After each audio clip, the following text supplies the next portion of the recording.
Bienvenue la famille madridista, on se retrouve pour une nouvelle vidéo sur l'actualité Real Madrid. Mbappé annonce à Al-Khelaifi qu'il quitte le PSG. La situation de Brahim est un choc et il affrontera le Rayo. Ancelotti tente de convaincre Tchouaméni d'être central. Rejoins la chaîne, en vous abonnant pour rater aucune de nos nouvelles vidéos. Je vous partage tous les infos du Real Madrid chaque semaine. N'hésitez pas à vous abonner en activant la cloche de notification pour suivre toutes les dernières informations du Real Madrid. Je vous dis tout, on commence. Mbappé annonce à Al-Khelaifi qu'il quitte le PSG. Le Français, comme le rapporte The Athletic, ne communique pas où il jouera la saison prochaine, mais tout le monde suppose que ce sera au Real Madrid. Et maintenant quoi? Blanc et en bouteille, semble-t-il. L'avenir de Madrid et de Mbappé a toujours été lié, comme s'il s'agissait de deux agents de football condamnés à se comprendre. Et il semble qu'à partir du 1er juillet 2024, ce sera le cas. La troisième fois sera la bonne. La feuille de route semble parfaitement tracée depuis l'été dernier, lorsqu'Mbappé avait annoncé au PSG qu'il ne renouvellerait pas.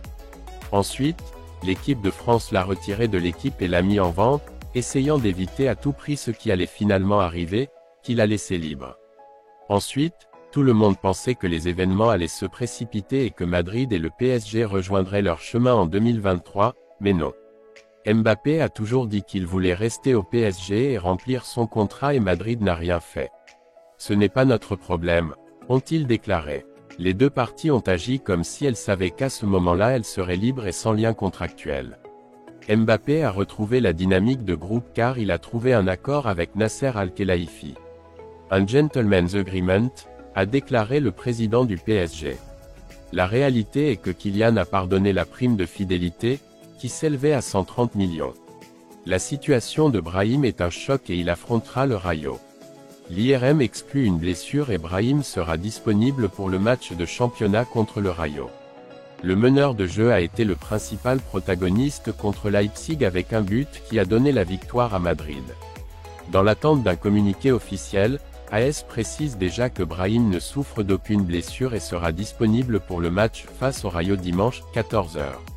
Le meneur de jeu a passé une IRM ce matin et les résultats ont rassuré le club et le joueur.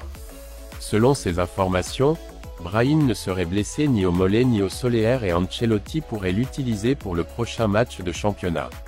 Brahim a quitté le terrain de Leipzig avec des gestes douloureux, mais il est finalement resté sous le choc. Le footballeur a été le principal protagoniste du match avec un but qui a donné la victoire à Madrid. Le duel a également été marqué par la polémique arbitrale sur le but refusé contre Leipzig après l'intervention du VAR. Brahim a débuté, confirmant ce que l'on savait déjà, qu'il serait celui choisi par Ancelotti pour remplacer Bellingham. Une position parfaite pour le Malaga, qui s'est exploité toute son arrivée en jouant entre les lignes. Contre le Rayo, une fois confirmé qu'il n'a aucune blessure, il pourrait répéter parmi les titulaires, même s'il faudra voir quels sont ses sentiments. Ancelotti tente de convaincre Tchouaméni d'être central. Le Français est une ressource d'urgence, qui a surpris avec de bonnes performances pour un poste perdu cette saison en raison de blessures. La mauvaise performance de Nacho, le moins puni physiquement, met en doute son appartenance en raison de son déclin footballistique au retour de Rudiger. Le Real Madrid n'a pas eu de chance cette saison avec les 4 défenseurs centraux dont il dispose. Les deux titulaires ont subi de graves blessures au genou, Militao et Alaba, et les remplaçants ont pris le relais avec une excellente prestation de Rudiger et moins du capitaine Nacho, qui justement est le moins touché par les blessures. Cela a obligé Ancelotti à placer Tchouaméni en défense centrale comme ressource d'urgence, qui a surpris par sa bonne réponse. Intelligent et solide, Tchouaméni a très bien compris ce dont l'équipe avait besoin en ce moment. Il occupe le poste de manière spectaculaire et il semble qu'il y ait toujours joué. Il est intelligent au poste et fort dans les duels et les ballons aériens, résume Ancelotti. Conscient que, si le Français donne un niveau élevé, Nacho est en dessous de ce qu'on attendait de lui. Par conséquent, lorsque Rudiger récupérera, il est prévu qu'il revienne dans l'équipe dans 10 jours, le débat s'ouvrira sur le maintien de Tchouaméni comme défenseur central pour former une paire avec l'Allemand. J'ai dit à Tchouaméni qu'il devait jouer défenseur central parce que c'était une urgence et dans une urgence, il le fait avec plaisir.